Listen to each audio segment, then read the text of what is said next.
One mic. All I need is one mic. What's the name of the show? One mic with Big Mike. You know, ain't nobody getting hurt, ain't nobody, there's no crime being committed. And they say his style is too urban for the radio. This is real life stuff that's happened to me. Well, you know what? You, and you. One mic with Big Mike. I like to be able to do what I want to do. A sports talk show, but no subject matter is off limits. Meek Mill's concert is not called the Hell Yeah, I Bang Khloe Kardashian concert. And now, your host, Put your hands together for the one, the only Big Mike. All I need is one mic. TGIMFing. Thank God it's Friday, or whatever deity that you hail your allegiance to. This is Big Mike. This is One Mic with Big Mike. I am Big Mike. Thank you for joining me tonight on a Friday night, Friday evening. Pretty cool day here in the A. That rain then came back, though. It's just, who know how to build an ark? Anybody? I'll do that real quick, because this rain's killing me, man. It is a Follow Friday. Make sure you guys follow me on Spreaker. That's where I'm being heard, Spreaker.com. And if you want to, go ahead and download the Spreaker app for your mobile device. That way you're not strapped down to the laptop or the computer. You can take the show with you and share it with your friends and download it and all those good things. Just go to Spreaker, Spreaker. Search for my show, the number one, MIC, WITHBIG, MIKE. That's One Mic with Big Mike. And just click on, I broadcast live Monday through Friday, 7 to 9 p.m. You can click on the little thought bubble, and you guys can join the conversation as well via the live interactive chat room. Other than that, the site allows you to, like I said, download it. You can stream it, although you can still leave comments while you're there. You can also follow me with the same handle on Twitter, Instagram, and Tumblr. The number one, MICWITHBIG, MIKE, One Mic with Big Mike. And also Facebook.com/ONE, spell the one out, MICWITHBIG, MIKE. Facebook.com/One Mic with Big Mike. All right, let's get this Friday show underway. I left a lot of meat on the bone yesterday, man. I thought I had gotten to everything. My Draymond Green thing that I wanted to make sure I got to, the analytics surrounding, just how important he is. Because now, I don't know if you guys have been hearing this. Not everybody's on board. I mentioned this. I mentioned it a lot last year, but I also started mentioning it, while the Warriors were on this little bitty run, on this run that they're on, that the catalyst and the engine to this car known as the Golden State Warriors is, in fact, in my opinion, Draymond Green, and now in a lot of people's opinion, it's Draymond Green. So I definitely want to make sure I do not leave. I'm gonna hit that first today, as a matter of fact. As well, I'm gonna make sure in the second half hour of the show that we take a look back and we do on this day, our daily look back in the history of sports. Kind of give you guys an introspective look on some important things that happened on this particular day in history as it relates to sports. This McHale firing hasn't gone away completely yet. I told you guys yesterday, Danny Ainge said he's going to hook his boy up. Got his man a gig with the Celtics. But and also the KKK, the Kardashian Cooch curse. Yeah, there are many, many believers in it. And I'll tell you about a new one today. We got a bunch of little NFL tidbits to get to today. Storylines. Some of them are tidbits. Some of them are have a little bit more meat on the bone. This concussion settlement thing. If I have enough time to really get into it and delve into it, I want to make sure I get to that today. You'll find that I'm a big. I show a lot of interest in this, in what's going on as far as head traumas go in sports, particularly the NFL and the lawsuits that have been brought against the National Football League. So I want to make sure I get a good chunk of time to dive into that, especially since, the Will Smith movie about Dr. Amalu, the guy who discovered CTE, chronic traumatic encephalopathy. I said that right. The movie comes out, I think, on Christmas. Will Smith plays Dr. Ben Amalu, and it's said to kind of, be in the position to kind of shake the NFL up a little bit, to kind of show people. Because everybody doesn't want to read all about this stuff. It's not a real entertaining read. For some people, it may be a depressing read. But people will sit down and watch a 2-hour movie of something like this. And I'm glad about it, because the narrative has been changed. The truth has kind of been disguised in all these other things, player safety and concussion protocol. None of that means anything. It don't mean a damn thing. Based on what these lawsuits are claiming. So hopefully I can get into that. The Hawks off tonight, 2 days off for the Hawks. I initially thought the Hawks took on the Cavs tonight. I thought the Cavs had a back-to-back. Like, look, even here on my notes, it says back-to-back for the Cavs, but it's not.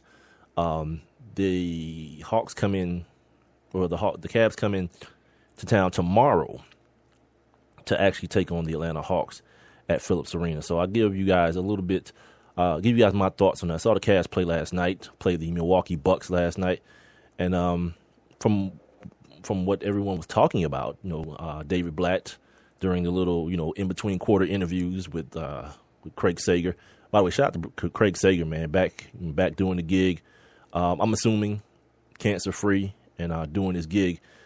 But David Blatt said from what he saw out of the team last night, they are showing that toughness that LeBron said they were lacking, that Coach David Blatt also said they were lacking, that Tristan Thompson said they were lacking, and they came out with a victory last night against the Milwaukee Bucks.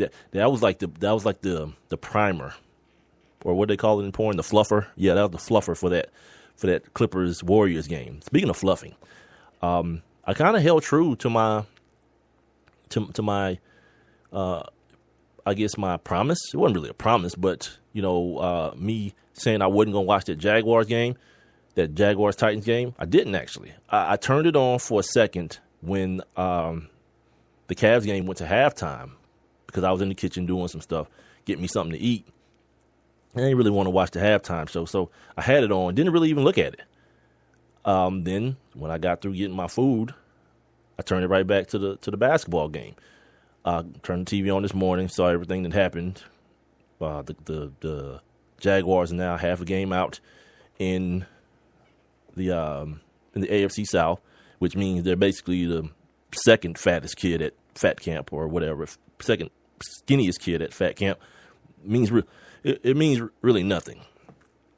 The Atlanta Falcons may have something to say about that as far as their game this weekend against the Colts is concerned, and we'll talk about that a little bit as well. But no, I didn't watch the football game at all. The Cavs, from my understanding, won. Not the Cavs. I'm sorry. The Jaguars won 19-3 over the Tennessee Titans. Marcus Mariota got sacked at the very end of the game to seal the deal for the Jacksonville Jaguars. The fantasy football stuff. This it's like one of those things where one thing happens and then the pile-on begins after that. Well, the pile-on has begun. And I didn't get a chance to get to it yesterday, but, today, hopefully I can just jam all this crap into a 2-hour show and get you guys going. What up, Matt? Matt, at Only One Mr. Green, the homie from Twitter. He's checking in with us. Also, got to talk PEDs. My man, Johnny Bones Jones showed up after his he didn't go to the pokey, did he? No, he didn't go to the pokey, but he had some legal issues, some drug issues, and now he shows up ripped up. Now, if you know who John Bones Jones is, former UFC champion. I saw that dude fight in person.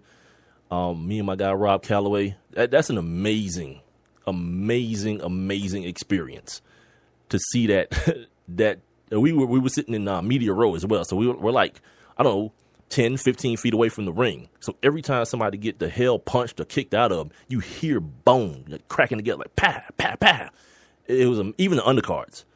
Like, I think that's the biggest difference between that and boxing. Like the undercards, you don't even have to know who is fighting, but they gonna fight. It's not gonna be oh my God, I wish these dudes. Like the one time I did that, I swear to God this happened. The one time I was like, man, somebody need to. And before I can get it out, I was about to say somebody need to hit somebody. Before I could even get it out, this dude hit this dude so damn hard and knocked his ass cold. Like, it happened that quick.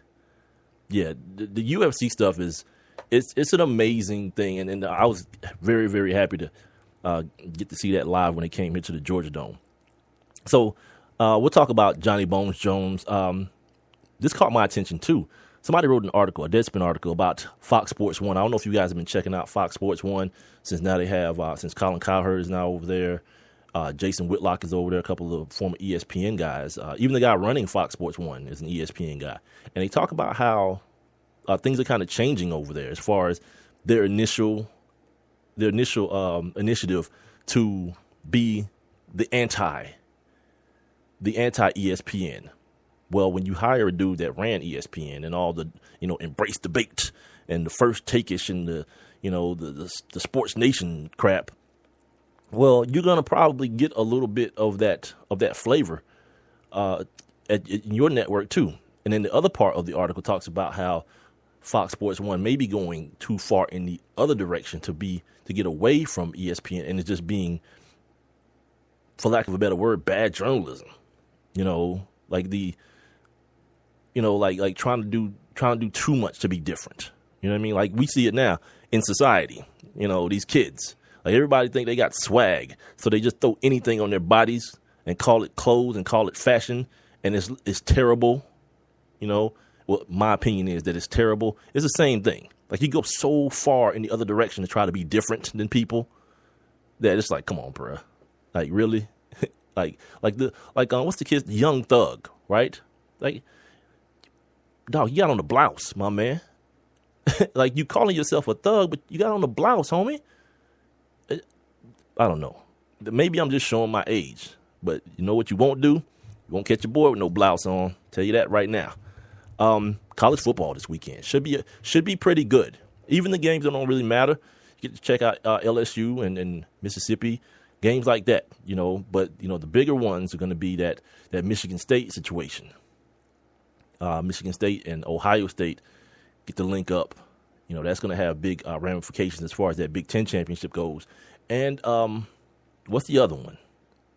The other one I was thinking about earlier, because like most of these cats, Florida State plays like Chattanooga, and Alabama plays College of Charleston, and Wake Forest plays somebody, Clemson, I guess. So yeah, it's like these little bitty games, but then there's some pretty good games that you're gonna want to. Even that Penn State Michigan game, because Michigan can't afford. Oh, that's the one I was thinking about. Oklahoma? Oklahoma taking on TCU or Baylor? One of those Big 12. You guys know how I feel about Big 12 football. You know what I mean? It's like watching 7-on-7 camp to me, and I don't get any joy in that either. You know what I mean? Where there's no line. It's just people throwing the ball around a million times, scoring 100 points. Like I just want hit somebody at some point during the game, make some sort of defensive effort at some time, and then I'll be cool with it. You know what I mean? But so many of you guys, I guess, enjoy it, so it is what it is. But first, let's get to last night. Yes, indeed. Oh, you know what else I want to talk about at some point in the show? Hopefully I get to it. Thanksgiving's coming up, right? And I told you guys yesterday, apparently the Christmas shopping season is going to be shorter this year because of how late Thanksgiving is. I don't know how many days it's going to be short, but whatever. It's going to be shorter, whatever. So just keep that in mind. And the other thing to keep in mind, I just found this out today. Ordered my old lady something yesterday, right? And not yesterday, day before yesterday. And so I get online and check the tracking on it. How about FedEx delivers on Saturday, like normally? Not even like some special stuff. Saturday is a normal day for FedEx. So usually, like if you ship something with UPS or the regular mail, and you would get it on Monday, that FedEx would drop that joint off on Saturday for you. How about that? But yeah, what I was going at is like these Patti LaBelle pies. We got to have a conversation about that.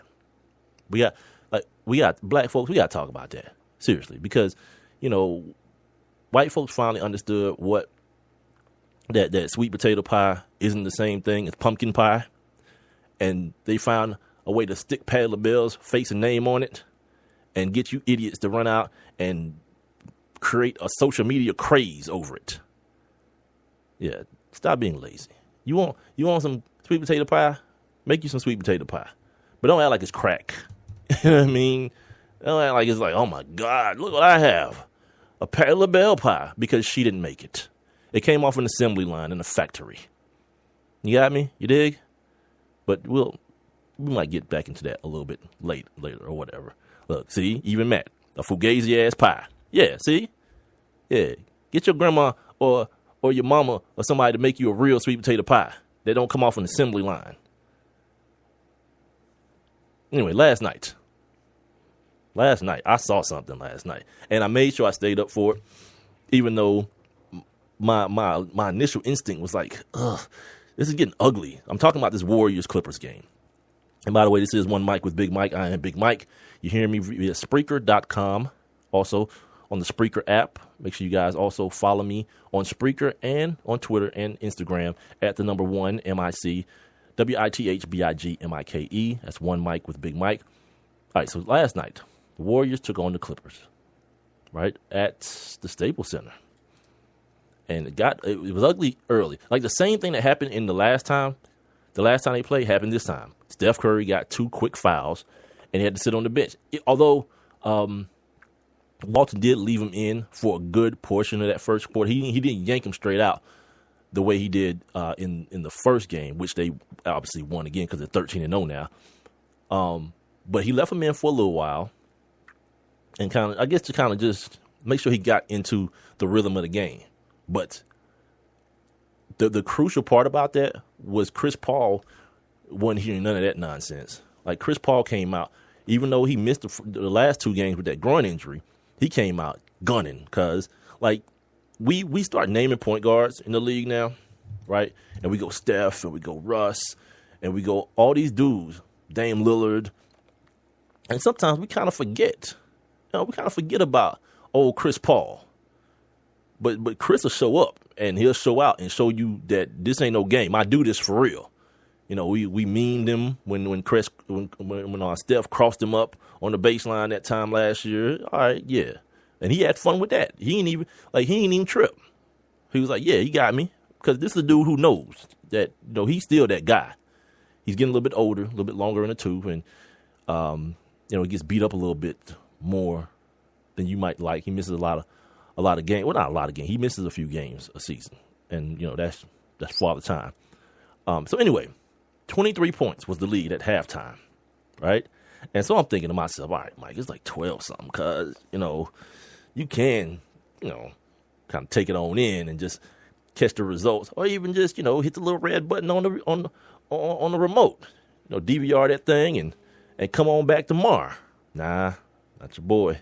Stayed up there, and I think what it was, I saw Draymond giving the little pep talk, telling everybody that we all right. I was like, damn right. I was like, damn right, we all right.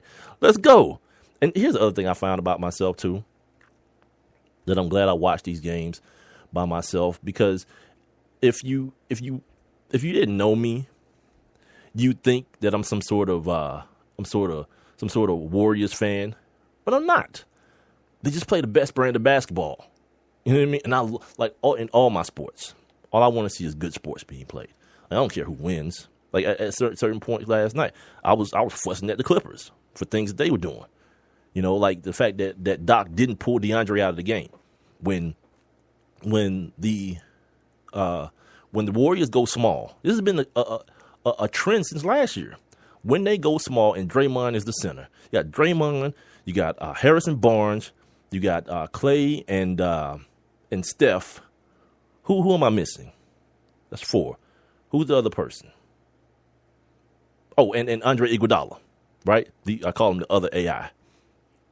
But you got those 5 on the court. You got 5 ball handlers and 5 3-point shooters. Now, the thing that makes it go, and this is where I wanted to go yesterday when I was talking about how Draymond is the engine to this machine, to this car, this Golden State Warriors car. The reason it works is because Draymond can still guard your center, especially if he's DeAndre Jordan. He's no offensive threat, but what DeAndre Jordan has to do in those situations is get his team second chance points. If he's not capitalizing and getting offensive rebounds, game over. It's ball game. Either you got to do one or two things. As a coach, as Doc Rivers, if you're Doc Rivers, you got to go small. Lance Stevenson didn't play not now minute yesterday. Like, you got to go with, like, I don't know, Paul Pierce, Blake probably going to be your center, Lance, Rivers, the son, and Chris Paul. That's probably got to be your lineup.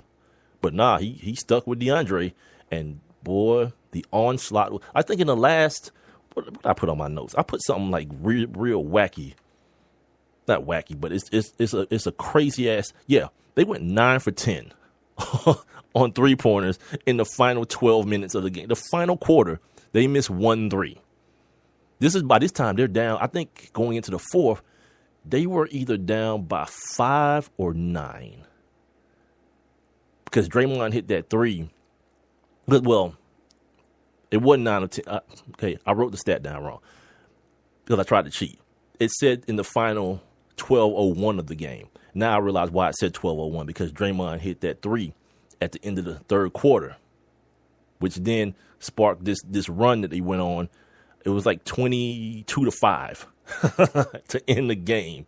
Yeah, dude, this team is for real. Like, I'm not going to get into that whole 70-win thing, because I think in sports, people do that too much. They get away from enjoying what's happening now. Like, this is happening now. Like, I don't give a damn they win 70 games. Like, it's going down right this minute. All right, let's get back to Draymond before I start. I just want to give you the numbers on how important this dude is. Like, they talk about stuff like Steph Curry getting hockey assists, right? Like the assist before the assists.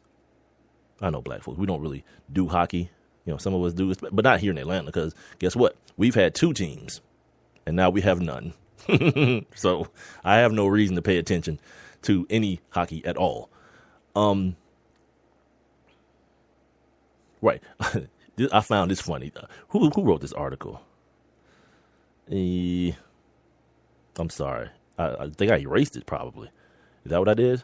This came from the Associated Press. Dan Favale for the Bleacher Report, not the Associated Press, from the Bleacher Report.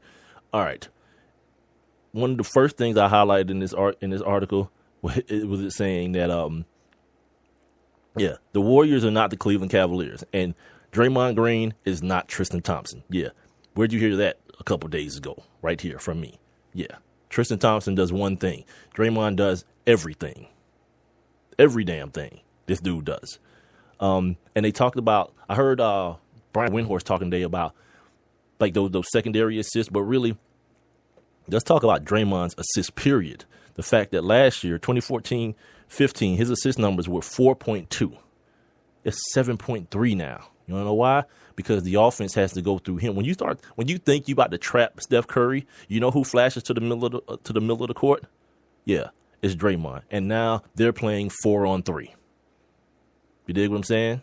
Now they're playing 4-on-3, and Draymond becomes the decision maker, which shows up in the stat I just gave you. That's a huge jump. 4.2 assists a game last year to 7.3. Everything else is pretty much par, right? The scoring is down like 0.6 point from 13.3 to 12.7. Excuse me. His field goal percentage still at 44. He's shooting the 3 better, a lot better. He's gone from 33% or 34% last year to 40 this year. The rebounds are down about 1. His steals are probably the same, and his blocks are just the same. Like this is the example of a guy who said, all right, pay me my money and watch what I do. And he's doing it. Yeah, this dude is so for real, man. And he's not, he's not Mr. Well, I ain't say he's not flashy, because Draymond is like when he gets hit under the basket and you hear this primal scream, and one. Yeah, like he's always talking, always, gyrating to the crowd. But where I'm from, if you good, you can do that kind of stuff. And so, yeah, it's Steph's team, without a doubt. He's the best player on the team. He's probably at this point.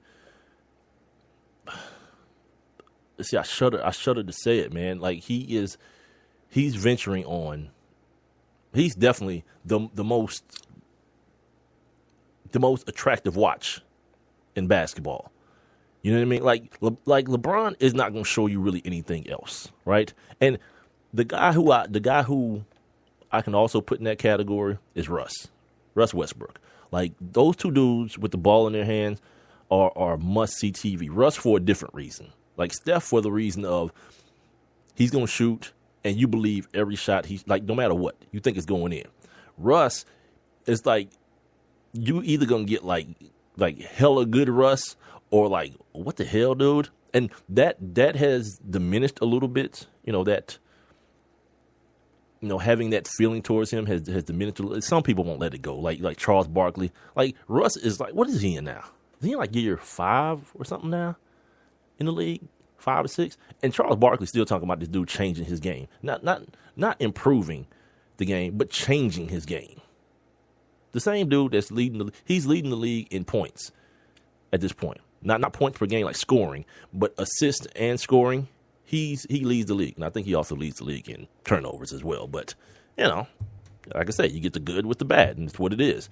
Blake Griffin yesterday. Blake Griffin, who has improved his game like from night and day to when he came in the league. Yeah, but he only had 1 point in the fourth quarter. You know what I mean? Like, if I'm Chris Paul, I'm pissed about that. Like, you're the help. Jamal Crawford is not the help. As good as Crossover is, like, the two main dudes on that team are Chris Paul and Blake Griffin. And when you send 1 point in the fourth quarter, you know what I mean? This is with you know what? I said Andre Iguodala, but it's either Andre Iguodala or Harrison Barnes for that in that small lineup. It just hit me that even like Harrison Barnes is checking Blake Griffin, and we think it's the bigger problem is defensively, but a lot of times the bigger problem with that lineup against you is defensively. What did I say? I meant to say offensively. Is defensively is the problem because they can switch everything because of Draymond. Like, you put Draymond in the pick and roll, good luck. Like, you think he ain't gonna step out there on Chris Paul. Yeah, if you saw the game, you saw that exactly. It's Draymond they say he's 6'7", but whatever. He's out there. He's essentially your center guarding Chris Paul. Yeah, that's amazing stuff, man. And he's a guy that I know people are going to be trying to look like this kid in Miami. They think he can be that kind of kid. Justice Winslow, the kid out of Duke, like, they're looking for him to be that kind of guy. And they've got time to develop him as well because of this monster that they've created somewhere, Hassan Whiteside. Like, nothing gets to the rim against this dude. I can't wait to see them play the Hawks again. The Hawks got Cleveland tomorrow. I think in about a week, I think they have they got Oklahoma City like twice in a week. So I'm gonna be, very, very interested to see that because I keep seeing the same thing out of the Hawks, whereas they struggle when the team has a good big and they get backcourt help. Like, usually, if like Brooklyn, for example, like the other day, Brooklyn beat them because Shane Larkin just kind of caught a little bit of fire, right? But for the most part, Brooklyn will show up, and it'll be Lopez getting his or whatnot. And if guys like Jarrett Jack, who you would expect to do some work, don't do work, they still gonna lose. Lopez will have a nice little stat line. Joe Johnson's like, he's in the twilight right now of his game. I think Joe Johnson's averaging something like 11 points a game or something silly like that for that bad Brooklyn team. But if they show up, the first game, Greg Monroe and Contavious Caldwell Pope. Yeah, it was those two. So anytime a team sees the Atlanta Hawks and they're getting big time production out of the front court, out of a front court player, and the back court contributes as well offensively, there always seems to be problems. So again, I want to see what they look like tomorrow, and then in a couple games when they see Russ and KD should be back by then. They got Enes Kanter and Serge Ibaka and those boys, and see how that looks as well. Even they played the Pelicans, right? And Anthony Davis was shooting a horrible 30-something%. Some kind of way he found 40 points in the Hawks, didn't he? Something like 37, 40 points. By the way, speaking of 40 points, let me get through the stat line real quick. Steph had 40 and 10 last night. Blake, even though he scored only 1 point in the fourth quarter, He ended up with 27 and 6. CP3, 35 and 8 assists. Talked about the Warriors shooting 73% in the fourth quarter. And when we get back, I'm going to tell you, this is kind of fun. I'm going to tell you real quick why Steph may need to call his boy, not his boy, but the boy Russell Wilson. Yeah, it's kind of funny to me. And we'll do that on the other side as well as on this day. And then we'll get into some of these, we'll finish up our NBA talk, get into some of these the local angle here, or the local stories here with the Hawks and the Falcons, and even the Braves. And we'll do that next here on One Mic with Big Mike. Hey, Nick Cannon here. So, of course, we all know there's lots of talent in America. But unfortunately, there's something else we've got way too much of. Childhood hunger. 17 million kids struggle with it in this country. But here's the thing. This problem is entirely solvable. Seriously, we already produce more than enough healthy, nutritious food in this country to feed every single last one of those hungry kids. We just need a way to get it to them. That's why the Feeding America nationwide network of food banks is out there every day gathering surplus food to give hope to hungry kids and their families all across the country. But they need your help. Join me in supporting Feeding America and your local food bank at feedingamerica.org. Together we can solve hunger.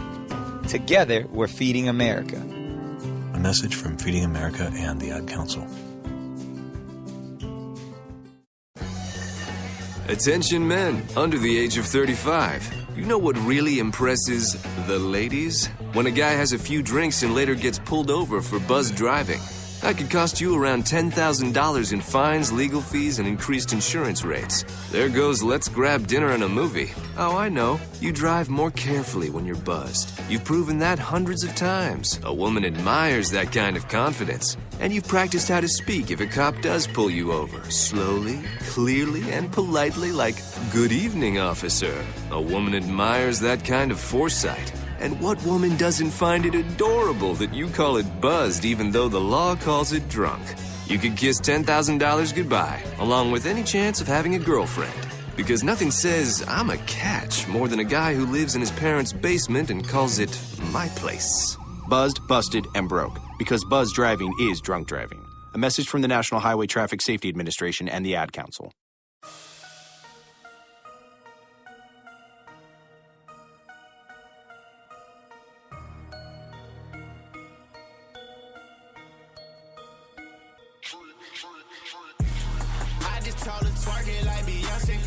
Yo.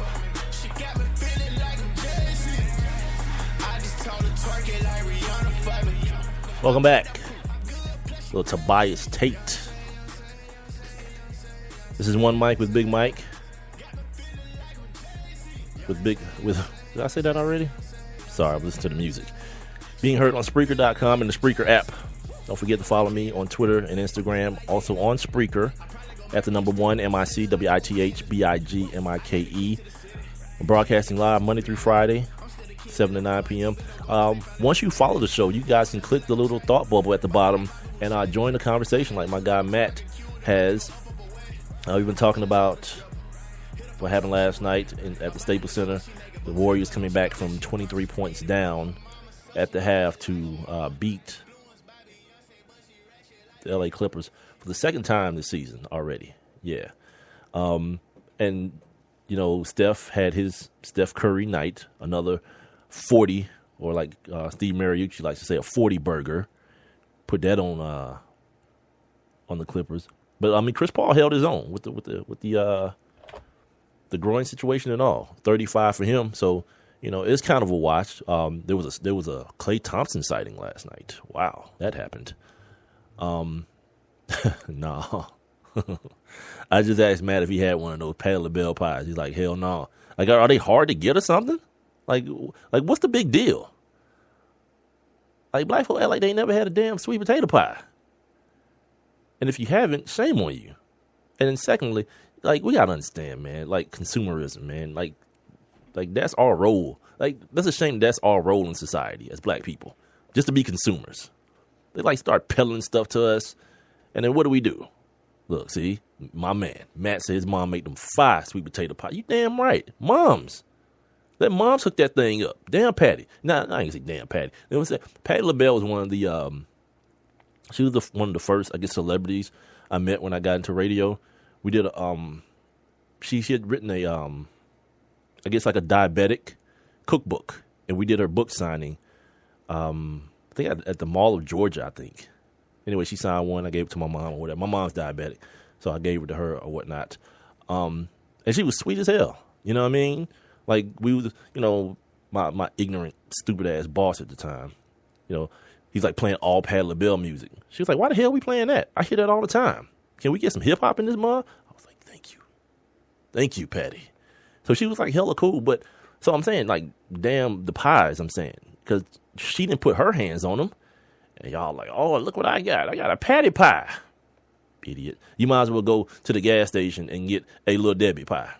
You know, what are we talking about? It's a mass-produced sweet. Idiots. Anyway, I told you before the break that Steph probably need to go ahead and call Russell Wilson up, man. Because his old lady got the formula, right? Steph's old lady, I guess she replies to this one chick, like this I guess caption maybe. It's a gif of Steph, and it says, "When you ask Bay," which is a word I loathe, "what's for dinner?" And she says, "Me, if you make 5 threes tonight." And Aisha Curry, she chimes in and says, "Yep, that's pretty accurate." Yeah, my girl. You damn right. Meanwhile, Russell Wilson, football player, not the basketball player, whose name is Westbrook. This guy's name is Wilson. Is having the worst season of his career. Is it by chance, you think? You know, he and his is she his fiance? What's the deal? They just go together? I don't know. I don't really keep up with pop culture stuff too much. You know, I know what's happening, but the details always escape me. But anyway, you know, he's going with Ciara, and somebody call like Dan Patrick and other white media and tell them that the girl's name is not Ciara. Like, white people love changing people's names, don't they? Like, her name has always been Ciara. Unless I'm mistaken, which I'm sure I'm not. But no, Ciara, Russell Wilson's girlfriend. All right, maybe she's just not that famous yet. Maybe that's what it is. Like, they'll get her name right when, no, that ain't it either. Because, you know what? Adrian Peterson told everybody when he got into the league that his nickname was AD. Right? He even gave him the story that when he was a kid, he was just running around all the time. And his daddy said, you know, I'm going to call you AD for all day because you run around all day. Not no more. White folks got a hold of it. It must be AP. And then y'all ain't no better, black folks, because you know what y'all did? Y'all went with it. No one corrected it. You just went with it. Yeah, man, you saw what AP did? That man didn't tell you his name was AP. That might be his initials, but that ain't what he told you. His nickname was. But anyway, so here's Russell Wilson. You know, he's with Ciara. And I guess he set out to do an interview with I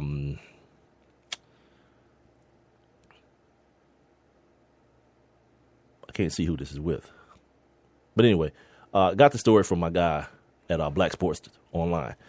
He says, quote, "No, I didn't think so at all," talking about, you know, him struggling because, you know, he ain't releasing. Well, maybe he is releasing, but not in the biblical way.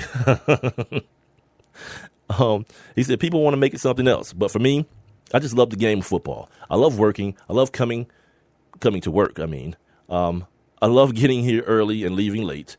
That's what it's all about. I think ultimately I love the guys on the football team. Nothing has changed," end quote. He goes on to say about the situation with his girlfriend or fiance or whatever she is. "I keep most of it private. My private life is my private life. But at the same time, there's no fear of anything like that. I'm grateful for the people I have in my life and my surroundings, from the team to my friends. I'm sure you're referring to Ciara too. She's an unbelievable person. That's a part of it. But I think ultimately when it comes down to football, the focus is on football. That's just how it has to be and how it always is." That's a quote. Now, see, people think it's because like he's abstaining. I don't think that's what it is. But there has to be a level of frustration. Like I don't know this for a fact, but I can almost assume that she ain't walking around that crib like fully clothed. Did y'all see the vacation photos? Whatever, she's bikinied up and whatnot, and like I think Russell Wilson was in the picture. Like a dude was there, I just wasn't paying attention. You feel me? So yeah, like that's got to be something. There's a level of like, damn. Like I don't like this is the part I don't really understand about the whole religion thing. Like if you have the power of, or I don't know if the power, but the availability of forgiveness, right? It's like if somebody told me I could rob a bank. Well, it wouldn't be robbery. I could just walk into a bank vault and take all the money I want and nothing would happen to me. And I'd be like, nah, I ain't even gonna do it. I'm good. Are you crazy as hell? I feel that way about like religious stuff. Like if you can get forgiveness, run it. Run that. Let's go. But, that's just me and my heathen ways, I guess. I don't know. All right, let's take a look back here first, and then we'll get into some of the local sports stuff that's going to happen, because nothing's really happening today. Well, something happened today. Something little happened today that could turn into something big, and I'll tell you guys what that is here in just a second. But first off, we'll do On This Day. Now, let's take a look back. On this day.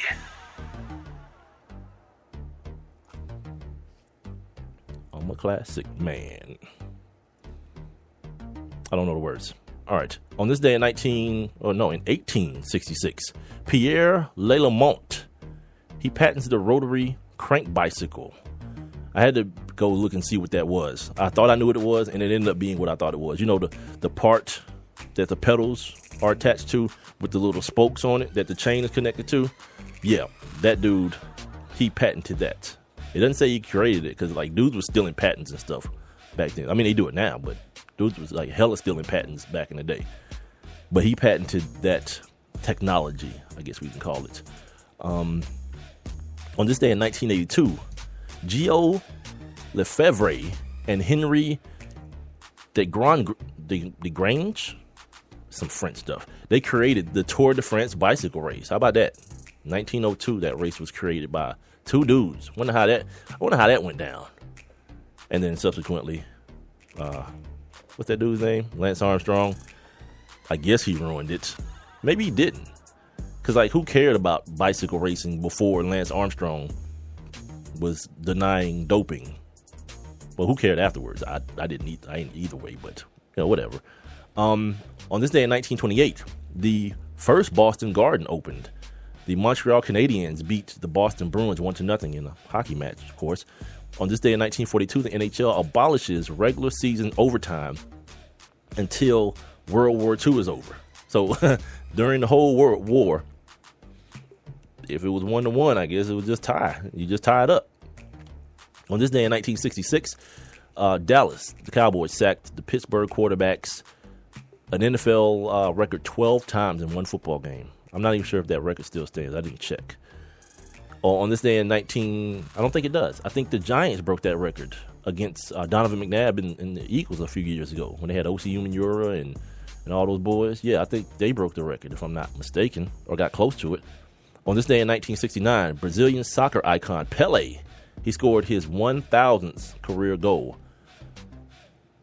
On this day in 1977, Steve Largent. Like if you're under 30 years old, you have no idea who Steve Largent is. But he was Jerry Rice before there was Jerry Rice, but he was white, and he played in Seattle. He began an NFL streak of 177 consecutive game receptions. On this day, also in 1977, Sweetness, Walter Payton of the Bears, Chicago Bears, rushes for an NFL record 275 yards. That record was subsequently broken, I think in back-to-back years, by Jamal Lewis, ATL, and Corey Dillon. I forget if Dillon broke it first. I think Dillon broke it first with the Bengals, and then Lewis broke it second during that 2,000-yard season with the Bengals. On this day in 1983, the New York Giants' Butch Woolfolk, he ties the record for 43 rushing attempts in one game. That record was tied in 80-something, 84, I think. The following year was tied, and then Jamie Morris actually broke the record in 1988 with 45 carries in one game. Yeah, we'll never see that again in the NFL. Are you effing kidding me? 45 carries? That boy Trey Mason, he carried the ball like a bunch of times in that the SEC championship game a couple years ago. It was something like that, like 40-something times. On this day in 1990, the Sacramento Kings,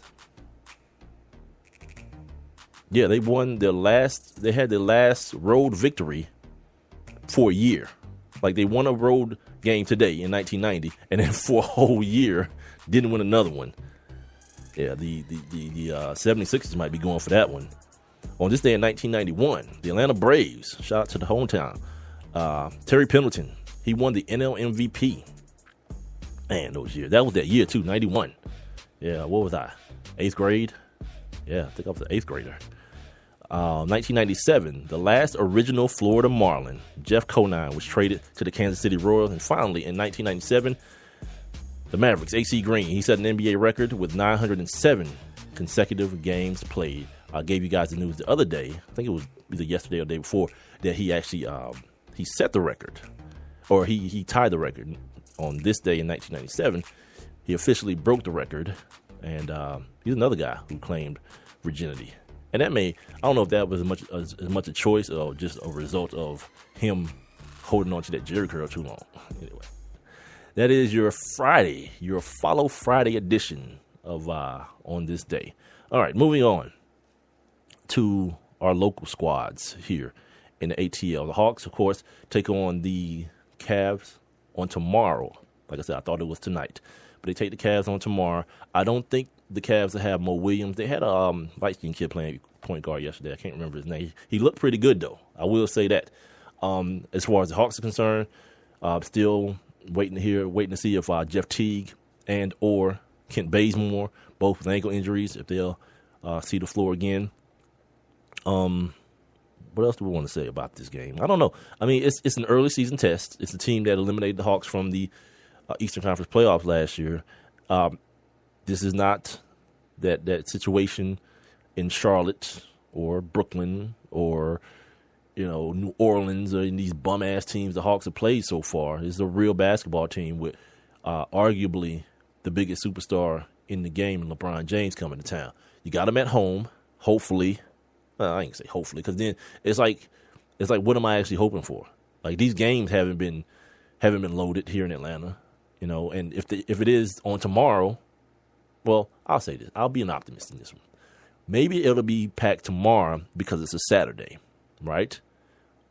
And not because LeBron's in town and all the Cleveland people that are here in Atlanta will have bought their tickets. So I'll go the other direction. It's a Saturday. I don't know what the weather forecast is supposed to be like, but whatever. It's an indoor activity. So show up, show out, support the home team, and hopefully the Hawks not just win, but you want to see the Hawks win the Hawks way. Ball movement, minimal turnovers, hitting the three ball consistently, and playing and active hands on defense. Good help defense on the other end of the floor. You want to see that complete package that the Hawks showed us so many times last year.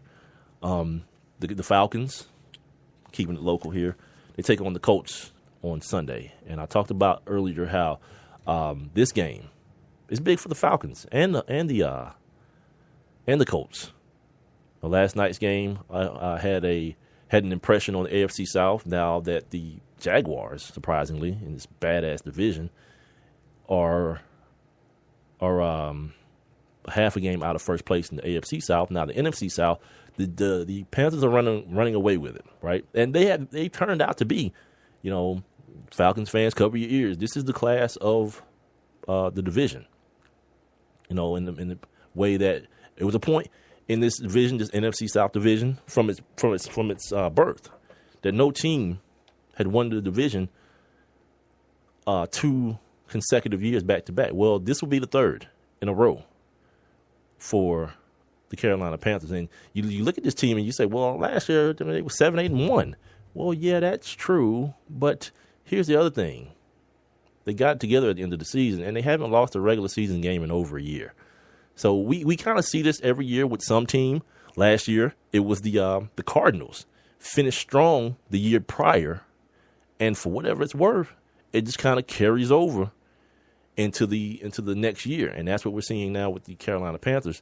So yeah, the Falcons have to find a way to keep pace. They're not going to catch them, but there's some other teams that are looming there. You know, you got the Panthers, not the Panthers, the Packers and the Vikings playing each other this week for first place, which means the other team, of course, will be in the wild card. The NFC situation, the NFC East situation is what it is. Somebody will win that division, another bad division, and find themselves in the playoff. There will be no wild card coming out of there. Now, the Seattle situation is a little bit different. They kind of needed that win this past week against the Cardinals, and they didn't get it at home.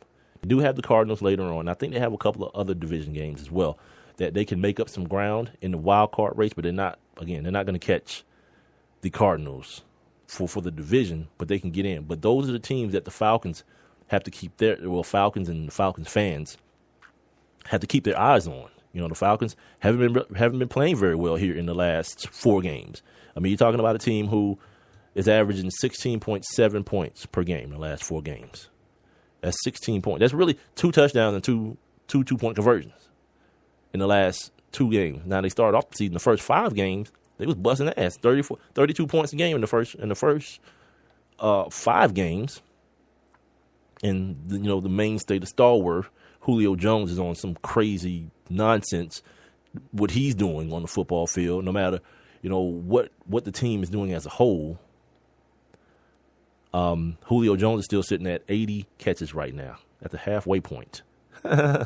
Halfway, and already got his 1,000. Like, that's already in the books. Like, we're looking at like Marvin Harrison numbers in catches. Marvin Harrison has the record with like 142 catches in the season. And Julio Jones is well on his way to that. And I hate doing the whole on pace type of situation, but it just gives you kind of a guideline of where the kid actually is. You know what I mean? But I'm not sure. Maybe Matt knows that. I'm not sure what Leonard Hankerson's situation is, because things looked a little bit better with him. Tevin Coleman, I don't know if he got his feelings hurt when he lost the starting job, but that 1 point whatever yards to carry that he's been getting since coming back from the injury, that's got to improve. Like, this is the new NFL. Adrian Peterson is one guy. Todd Gurley is one guy. 2 special specimens. But everywhere else, you need a tandem, at least a tandem of backs to give you production when they're in the football game. And if Tevin Coleman isn't holding up his end of the bargain, well, it makes it harder on Devontae Freeman. It makes it harder on the pass game, because now we know what the hell you have to do. You can't run it, so you got to pass it. And then that puts a lot more stress on the guys up front. Like, it's all a trickle-down thing, you know what I mean? And, kind of one of the disputes that Matt and I had about the whole quarterbacks getting wins and losses thing, this is why I don't believe in it. Because one thing affects another thing when you're talking about football. Like, we were talking about basketball, and we were talking about, Russell Westbrook or LeBron James or something, because there's only 5 people on the court. Yeah, you can have a bigger input or impact, on the game when that's the situation. But when it's 22 guys and everybody has to, like, realistically, if you wanted to, you can clear out the side and just let LeBron, like last year, matter of fact. Last year against the Hawks, you can just clear out the side and let LeBron go at it, and almost murder Kyle Korver in the lane. But you can't do that in football. You can't just send your quarterback out there and like, yeah, you do this thing and everybody else do something different. They got to be choreographed, if I can speak in English. Yeah, it's Friday. Ugh. The fatigue of sitting in a chair talking into a microphone is getting to me. I'm so tired. Nah, I'm BSing. Lastly, the Atlanta Braves, and we've been on this thing. We've been talking about. I keep saying we because I'm so used to doing tandem show. I got to get myself in my mentally realizing that it's just me. Nobody to blame things on like usual. No, I didn't do that. Braves, they're having since last year, as a matter of fact. Since last summer, it's been a fire sale around here. Craig Kimbrell, the Upton boys. What's my man's name? Evan Gattis. Those dudes are gone, right? And now this year, now Andrelton Simmons is gone. There was an adamant interview done or adamant response to the trading of Freddie Freeman that your general manager says he'd give his right arm before he traded Freddie Freeman. Don't know how true that is, but if Freddie Freeman gets traded, I want an arm gone. Yeah, I want that gone. But today, now, and I mentioned this the other day when I was talking about Freddie Freeman being traded, but apparently per the Bleacher Report, the Braves have been in big-time talks with Julio Teheran, with the Chicago Cubs about dealing starter Julio Teheran. Still a young guy, but not owed a lot of money. He's locked up through 2020 with an average salary in baseball now for a starting pitcher of $5.8 million. That's drops in the bucket. You feel me? As opposed to what guys like David Price.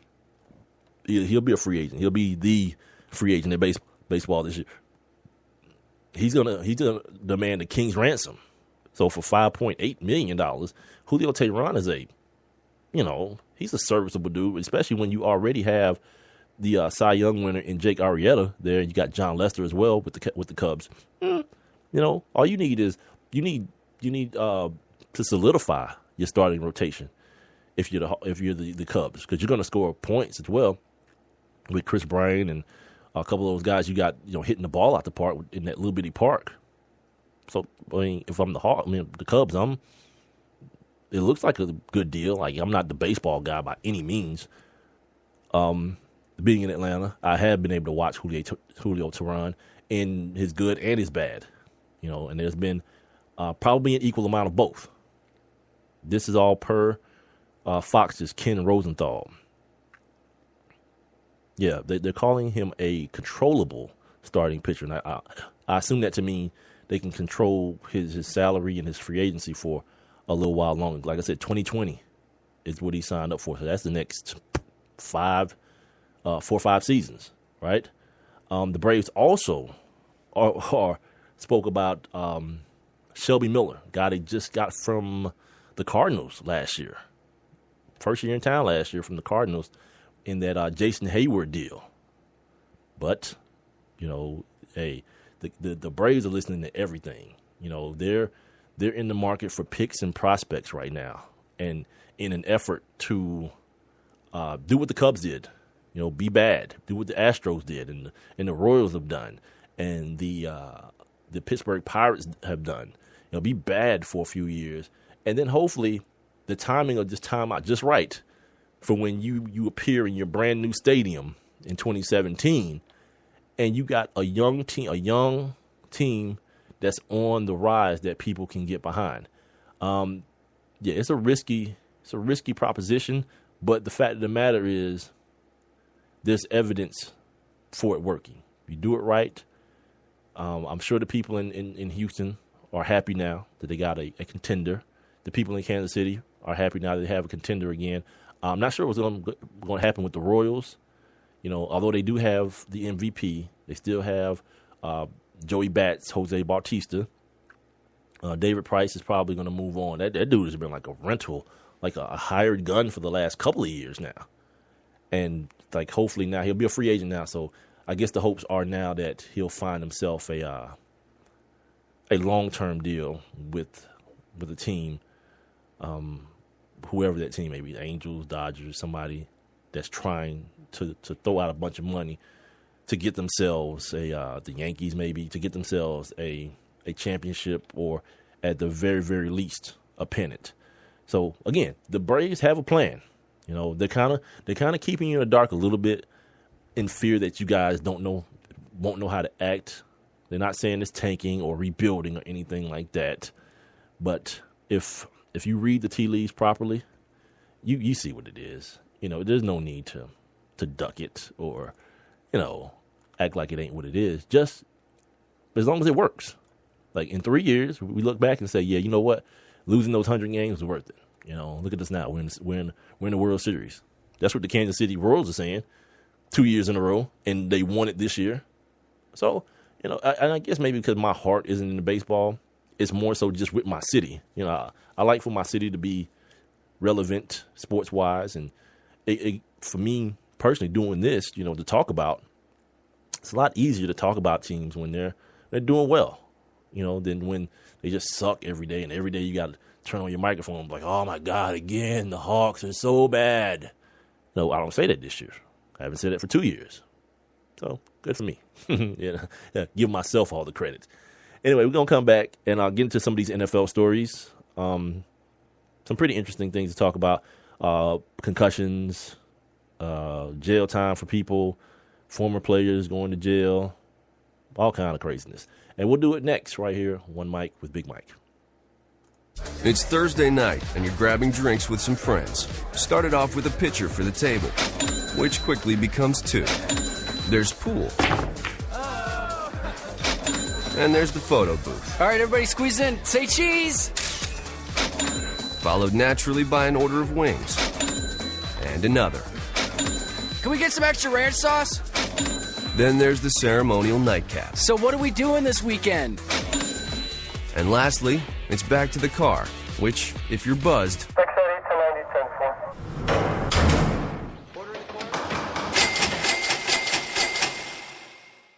could be the most expensive night of your life. Getting pulled over for buzz driving could cost you around $10,000 in fines, legal fees, and increased insurance rates.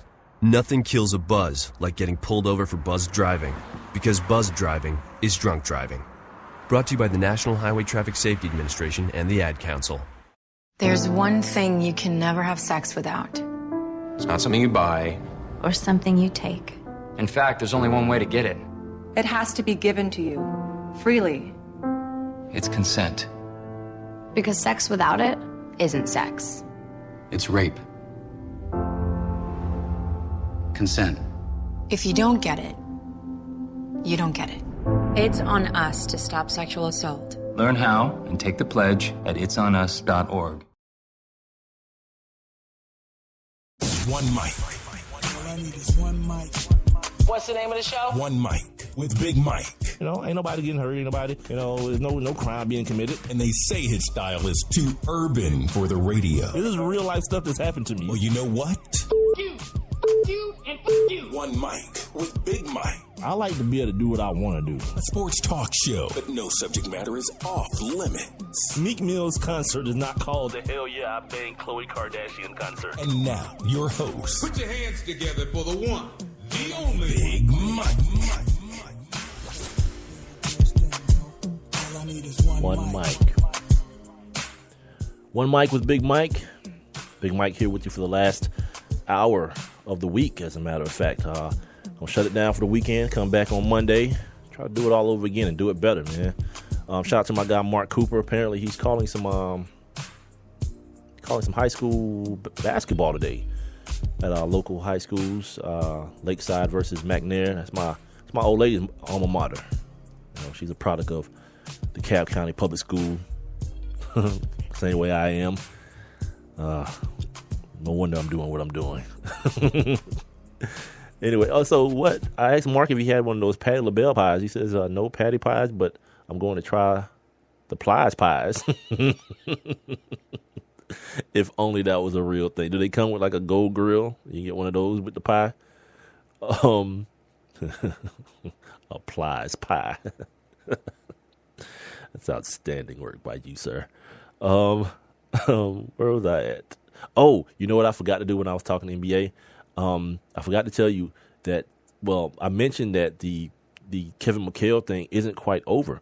The KKK, the Kardashian Cooch Curse, as I call it, there are more proponents of that it's a real thing. Kevin McHale's wife, as a matter of fact, she spoke out about the Kardashian Cooch Curse, a.k.a. the other KKK, just as deadly for black men, by the way. Yeah, seems to be. Although, what did she say? She says her name is Lynn McHale. She's at Lynn McHale on Twitter on this Follow Friday, #FF. She says, yes, the at Kardashian curse. What? Oh, is there an actual, they have a Twitter page? Kardashian curse has a Twitter page? Yeah, next break, I'm going to look that up and see what's going on with that.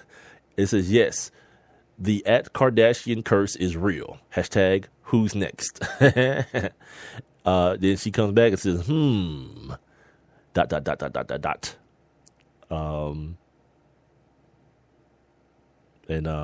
I guess someone said, oh, there it is. Terry's Demand replied to her and said, best of luck to you and Coach McHale. Not happy with the move the Rock's made. On the flip side, though, $12 million is a okay parting gift. And she says, agreed and thank you. And that's they call this, like, everybody wants to make something more. Like, sometimes things are just a joke and funny. She goes on a Twitter rant. That doesn't even seem like a rant. I mean, not saying I necessarily know what a rant is, but it's a word that's always used. And at this point, obviously overused. She's not ranting. She's having fun. Again, yeah, the Rockets owe her husband $12 million. And she's white. And by the way, so is he. What do you think they have to be mad about? You know what I mean? And on top of that, his homie already told him, I'm going to hook you up with a new gig with the Celtics, with the team you play for, where we know you're loved. Yeah. I always tell people that when rich white people lose, they still win. Look it up. This is not like you may want to look at it. Oh, they're being racist. No, it ain't racist. Just because race is an element in the statement, it ain't racist. Look at it. Donald Sterling, who, by the way, probably is racist, or just a bad guy. You know, sometimes it's hard to get away and decipher that gray area and turn it into black and white. So let's call it whatever. But anyway, this dude was forced out of the NBA, right? He's forced out. But for his troubles, he got to leave with $2 billion. Yeah. You win even though you're losing, right? I don't know. Like, when I lose, I lose. You know what I mean? You know what losing is like for a black person? 25 to life. And ain't no winning in that. There's no winning in that at all. So that's that. Anyway, on to the NFL. The National Football League, the No Fun League. Gotta find my notes here. Tony Romo's back this week.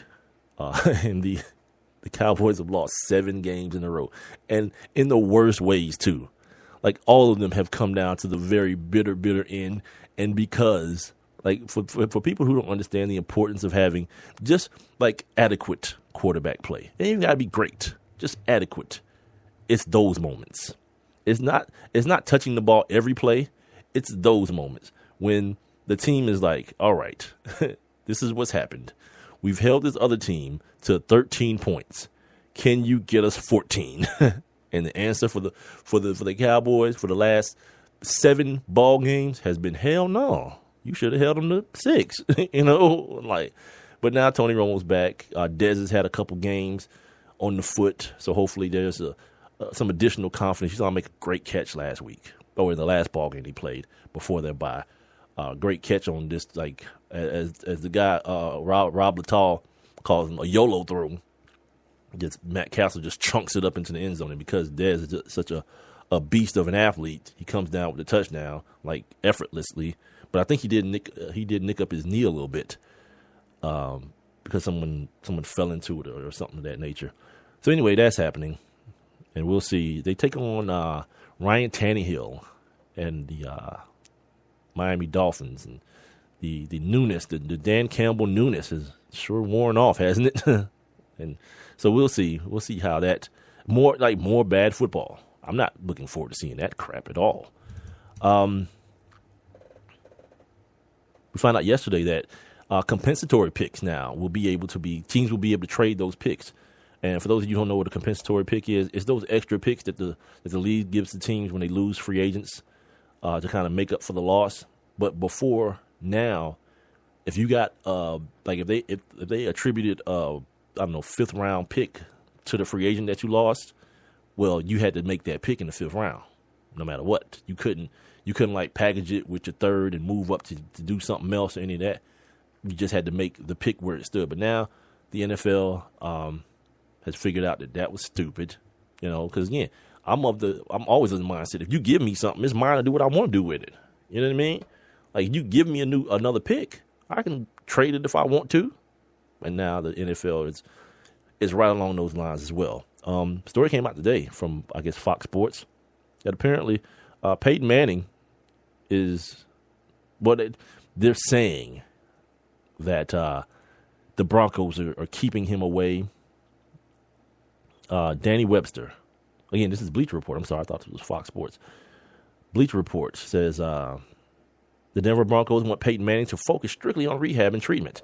They don't want him involved in any way as the Broncos prepare for their Week 11 game against the Chicago Bears. Really?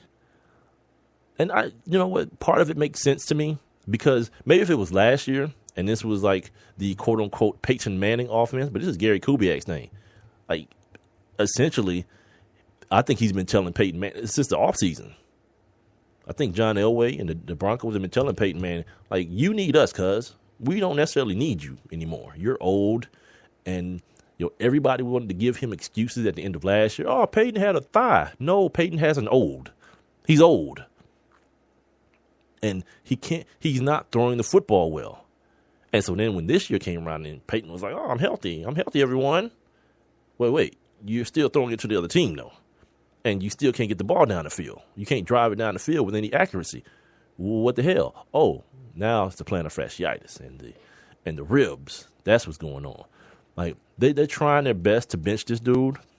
The problem is they hadn't seen the dude that they're benching him for, Brock Osweiler.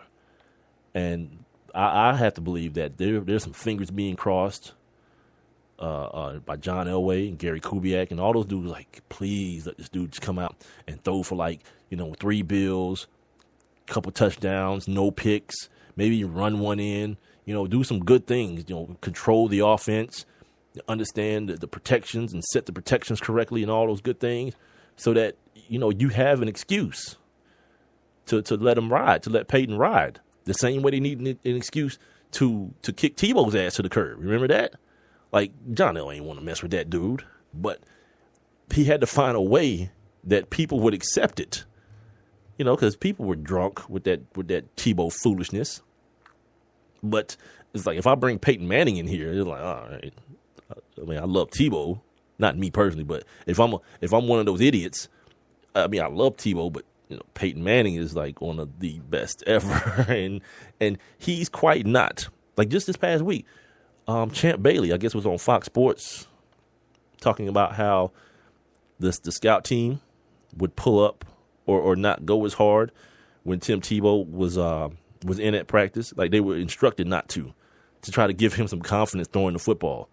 It's like, man, like, you got to do all that. I'm going to go ahead and move on, man. You know what's crap I got from people? Tim Tebow was a winner. He's probably the spark to that flame I have that says you're an idiot if you believe quarterbacks should get wins and losses. Tim Tebow is probably the spark to that. Dude that moved the ball 4 yards and had a kicker crusher, like a 90-yard field goal. Look at that. Tim Tebow, the magic. Okay. You apparently went blind and didn't see what actually happened. According to somebody named Hanzus, there's no timetable being set for Peyton Manning's return. Usually they give you they gave Andrew Luck like 4 to 6 weeks or whatever. Yeah, it's unclear if Manning will even make the trip with the team to Soldier Field. Wow, man. Like, I don't know. Like, some people feel like it is what it is because most of us don't know that. We don't know that position to be in. Like, where there's just one of us at our job. There's one quarterback.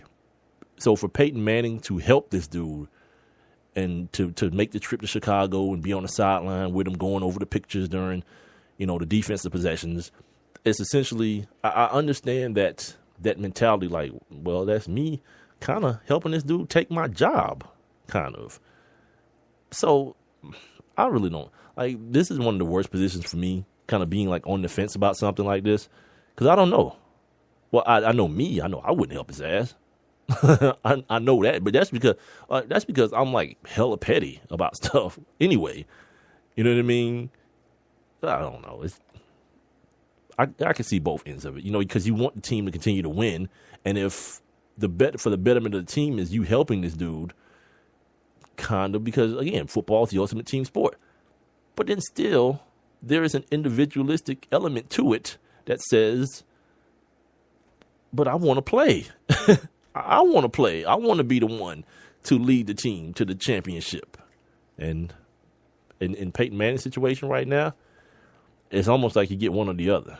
You don't necessarily get to get both of them. On to the criminal aspect of the NFL.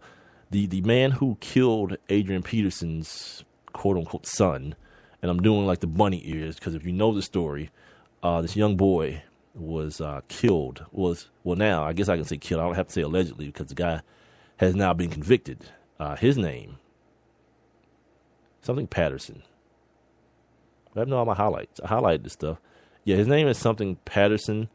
Joseph Patterson is his name. Was just sentenced to life. See, again, he's losing all the way around. There is no winning in that. 25 with an L, cuz for the death of the young kid, Tyrese Ruffin. Like I think he was like 2 years old or something like that. You know. So it says that Adrian Peterson learned that this kid was his son a couple of months before his death, but that ain't how the story initially came out. Initially, he was like, I don't know. I don't even know if that's my kid. Until his daddy was like, yep, that's my grandboy. It's like his daddy just fronted on the whole situation. And meanwhile, you know, that's your kid or whatever. That's why I have so much of a problem with these dudes always running around talking about, you know, I'm this and God this and, you know, Jesus loves me and all this kind of stuff. You just as dirty as all the rest of us, cuz. Like, don't nothing put you above us. You know, like you trying to be all Mr. High and Mighty. Fighting in Adrian Peterson fighting in the club. Remember that? You know, they kind of made that go away. Like he had a couple of little incidences before this whole child abuse thing happened with him this past year. You know what I mean? And then there was the fact this kid, you know, passed away. It was obviously his child after the fact that he was telling people it wasn't, or that he didn't know, and all this kind of foolishness. But then when they were burying the kid, you know what this dude was doing? Playing football. Yeah. He cut the check for the funeral and was like, nope, I'm playing. Yeah. I don't know how you feel about that. That's kind of a bad guy move to me, man. Like it's like anytime something happens to kids, you know, I don't deal well. You know what I mean? I just don't do well with it.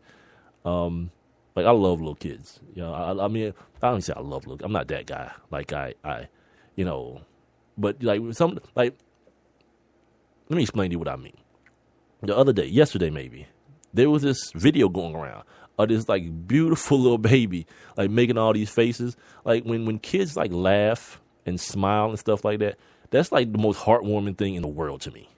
You know what I mean? Because I wish I could remember that time in life. You know what I mean?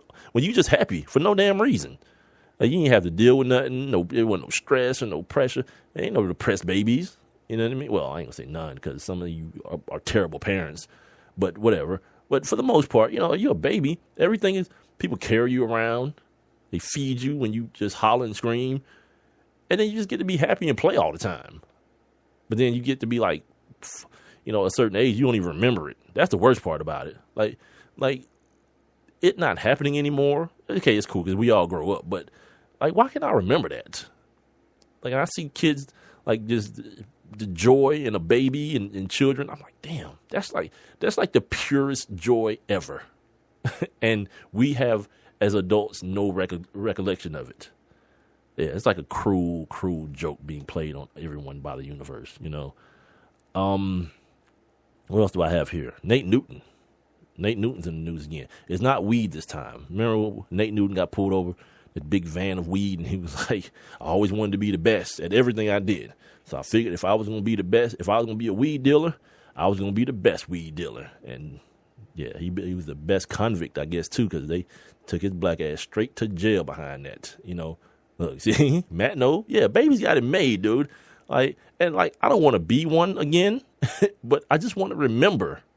I just want to have the recollection of what the hell was I thinking about but I was just laughing for no damn reason. Or I was just happy and smiling for no damn reason. You know what I mean? Because as adults, we don't do that. You know, we have a reason. You got to be looking at something stupid on TV or joning somebody or, something crazy.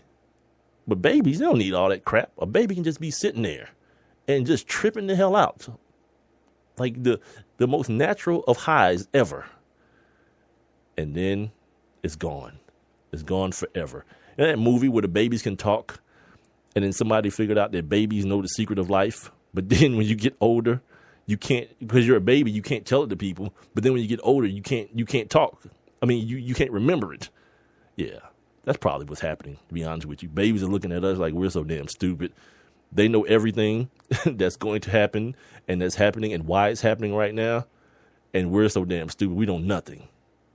Damn it, man. Yeah, he's right, man. Matt, you're right. Babies got it damn made, homie. Where was I? Talking about babies, man. I don't want one. I hope my old lady ain't hearing this because, I don't want no impression that it need to be another one up in here because, first of all, I'm not trying to move my studio or my workout room for no damn nursery. like I'll laugh and be happy for your baby. I don't need one because you know what else babies do? They grow. And it costs money. And you got to be putting money away for college. Which, by the way, man, like I saw something the other day, like Ohio State, when that stuff happened with JT Barrett, that joint is like $27,000 a semester for out-of-state tuition. Yeah, man. I'm gonna say this to you, black folks. Like they got us kind of like on this whole thing about, college is the way. Like that used to be the thing. But look around. Look in society right now. What's happening? Like people are inventing things, man. You know what I mean? Like if you got a good business idea and a good business plan, scrap that whole college tuition thing, man. You gonna go in debt? Go in debt for something reasonable. Especially like student loan debt. Like I don't know what that is. Happily and gladly, I don't know what that is. But from what I understand, you can't even get from up under student loan debt. You know what I mean? Ain't no chapter nothing. They ain't even wrote that chapter yet in the bankruptcy for no student loan. Because that's America. Like America's gross national product is debt. And the majority of debt is on the people who can't afford to be in debt.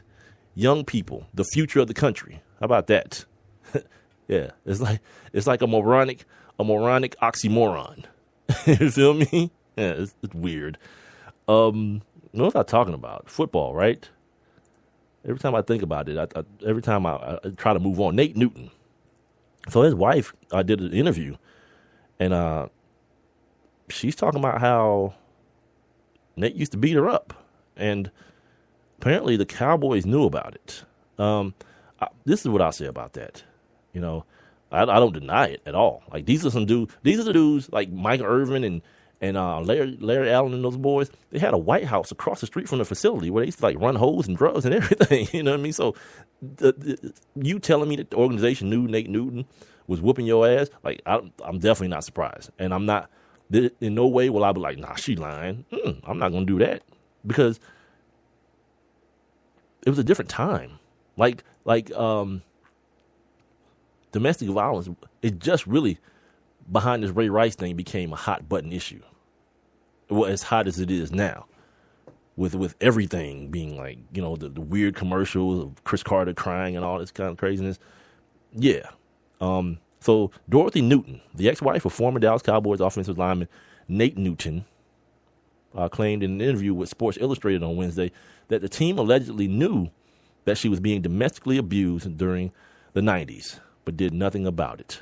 In the interview with SI, Newton goes into detail about some of the incidents of domestic abuse she claims to have experienced while being married to Nate. Quote, in the beginning, there was a lot of verbal abuse, and I didn't recognize it as abuse, end quote. She said the verbal abuse shifted to physical violence after Nate's first Super Bowl victory with the Cowboys. It's like, damn, you think he's like happy. He's like so happy he just started whooping her ass, And I'm not laughing at the fact she got her ass whooped. Just it's peculiar, you know what I mean? That at a good time, because I tell you guys this all the time. I don't have no experience with that, beating up on no women and all that kind of stuff. I don't have no experience with that. Like I had a friend that was on that stupid stuff. We're not friends no more. Like, this is the real talk. Like, his wife works with my old lady, and when my old lady comes home and tells me that, Shawty said, if y'all find me dead, he did it. Like, hold on. I look at enough, 48-hour mysteries to know that that's how a lot of stuff get popped off. So, as my friend, I go to try to talk to him like, look, man, that can't be a thing. You an adult. Be one. You got a problem, hash it out with words, cuz. That ain't the move. And he was like, oh, man, Mike, I'm just venting, man. I don't really mean that, blah, blah, blah, blah, blah. I was like, all right. You know what I mean? And apparently then he got mad at my old lady, right, for telling me that. And I'm like, bro, don't you understand that, whatever. It was just weird. So that's probably my closest experience, hearing about somebody choking, putting their hands around a woman's neck.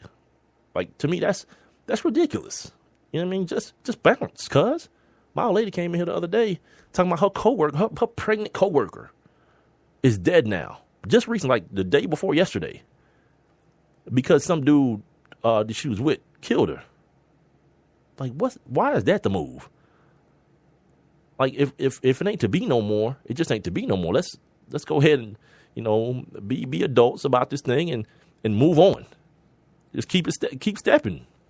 But I guess dudes is wired in different ways. But anyway, back to Dorothy here. According to Dorothy, one of her friends eventually told someone within the Dallas franchise about what was going on between her and Nate.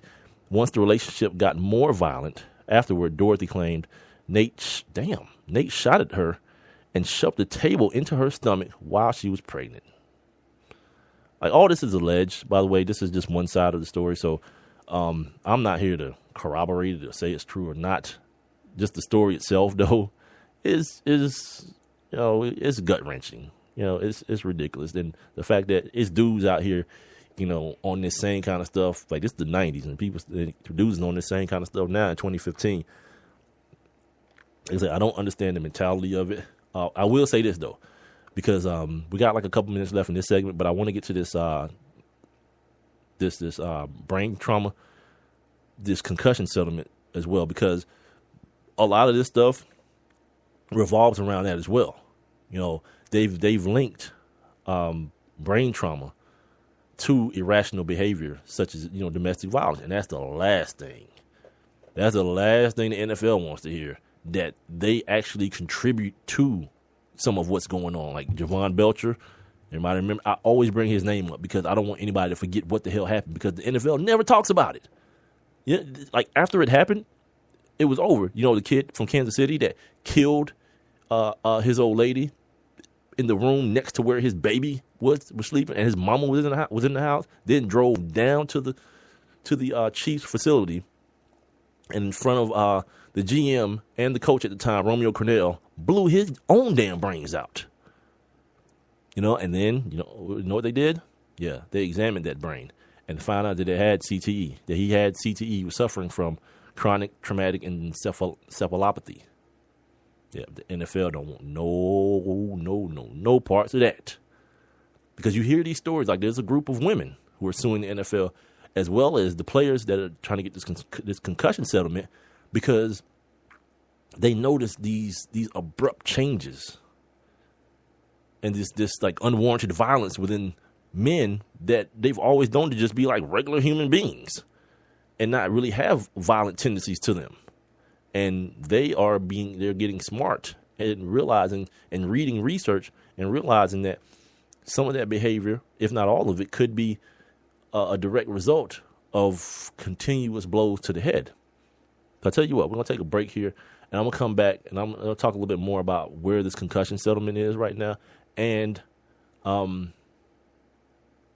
try to put some clarity, add some clarity to the whole narrative that the NFL is selling people on the safety of the game, and that being the issue. I'm going to tell you right now, it's absolutely, positively not the issue. But we'll talk about it on the way back. Or on the other side, this is One Mic with Big Mike. I am Big Mike. Spreaker.com, and the Spreaker app is where you're hearing me. Also, I'm on Twitter and Instagram at the number 1 MICWITHBIGMIKE. You can also search Spreaker for that same handle and follow my show. I'll be right back. There's one thing you can never have sex without. It's not something you buy. Or something you take. In fact, there's only one way to get it. It has to be given to you freely. It's consent. Because sex without it isn't sex. It's rape. Consent. If you don't get it, you don't get it. It's on us to stop sexual assault. Learn how and take the pledge at itsonus.org. Attention men under the age of 35. You know what really impresses the ladies? When a guy has a few drinks and later gets pulled over for buzz driving. That could cost you around $10,000 in fines, legal fees, and increased insurance rates. There goes let's grab dinner and a movie. Oh, I know. You drive more carefully when you're buzzed. You've proven that hundreds of times. A woman admires that kind of confidence. And you've practiced how to speak if a cop does pull you over. Slowly, clearly, and politely like, "Good evening, officer." A woman admires that kind of foresight. And what woman doesn't find it adorable that you call it buzzed even though the law calls it drunk? You could kiss $10,000 goodbye, along with any chance of having a girlfriend. Because nothing says, "I'm a catch," more than a guy who lives in his parents' basement and calls it my place. Buzzed, busted, and broke. Because buzz driving is drunk driving. A message from the National Highway Traffic Safety Administration and the Ad Council.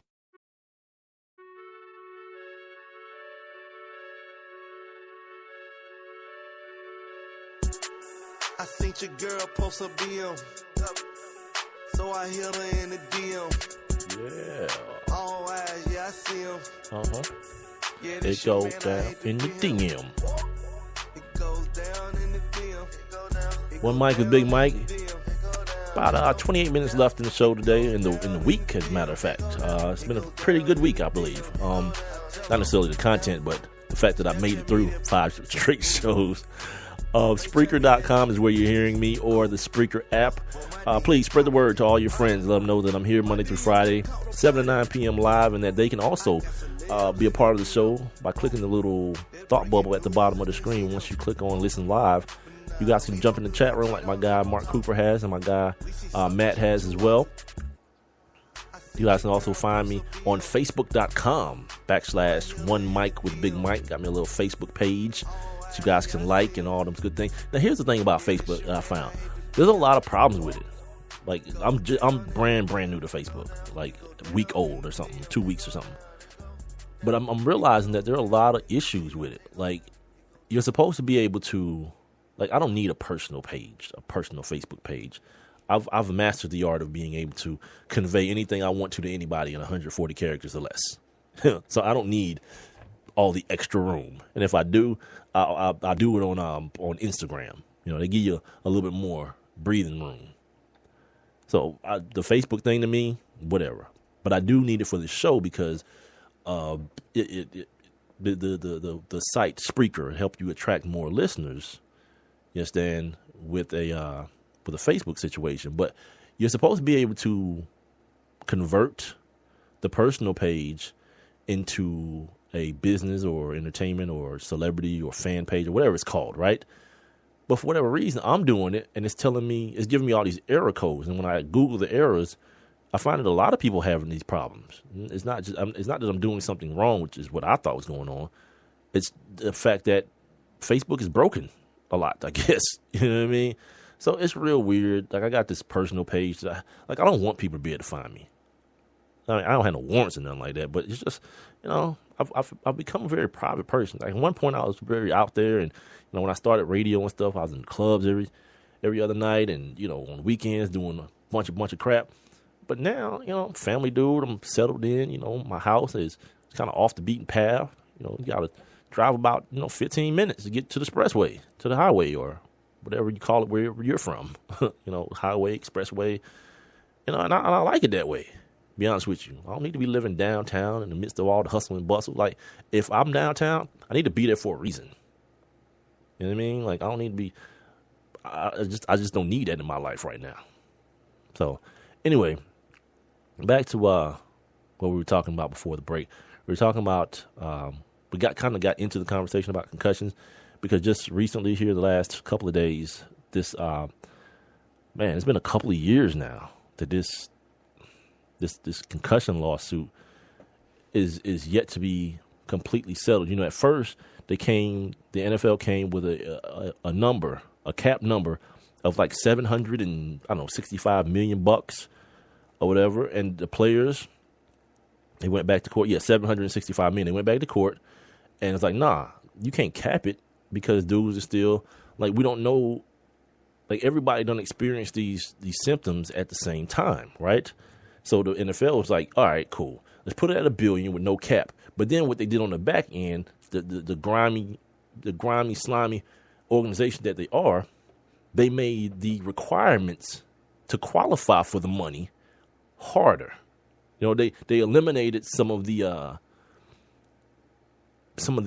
symptoms or whatever that you have to be showing, or the criteria that you have to adhere to get the money. So it's like a bait and switch type of situation. So now they're headed to appellate court. What was Anita Brody? Judge Brody was the one who last year was like, nah, you can't put no cap on it. It needs to be a free flowing type thing. The NFL is like an $11 billion industry. So when we as regular people hear $1 billion, it's like, oh my God, $1 billion. But the other part of it is that in a settlement, like with most settlements, there's a bunch of non-disclosure stuff. So in essence, the NFL doesn't have to disclose any paperwork or any of the documentation that they have been alleged to have hidden or kept from people, the information that they've been alleged to have kept from people, which brings me to the crux of it all. Like, what was happening in the last couple of years, that we fans of the game have been beaten upside the head with player safety. They got people in the booth now that call down and like, oh, that dude, like, he been knocked out, take him out the game, to give this impression that was the issue. Look, let me tell you something, right? I played a bunch of football in my life. You know what I mean? My last year playing football was 1999. My last year of college. And if I don't know anything else, I know this. Football is a violent sport. It's a dangerous sport. There is no way to make the sport safe. You might say it's safer, and they start spitting out these statistics about the amount of confirmed concussions has dropped and all this kind of stuff. Okay, that's fine or whatever, right? But here are some of the facts. Like, concussions themselves are not the overall, the larger problem. The larger problem is the repeated blow to the head.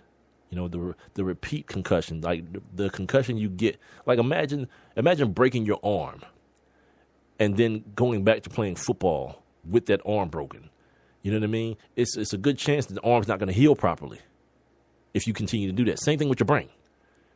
If you get a concussion and you get put right back in the game and get hit again in the same way, another blow to the head, well, guess what?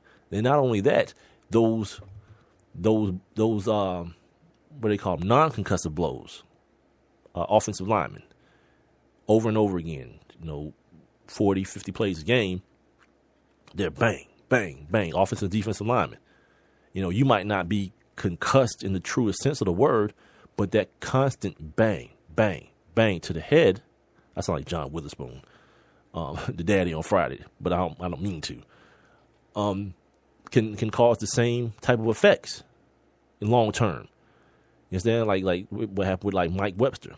But anyway, back to the bottom line and the crux of everything. The crux of everything is not the fact that the game wasn't safe, and now guys like Jim McMahon and guys like Junior Seau, who killed himself, and Dave Duerson and the former Atlanta Falcon, I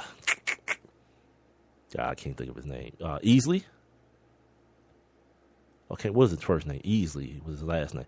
But either way, that he killed himself as well. And Dave Duerson, I don't know if I mentioned that already. But the problem was that back in the day, they told players that they had the information that there was a problem, that it could cause long-term problems, but they lied. They lied and said that it didn't.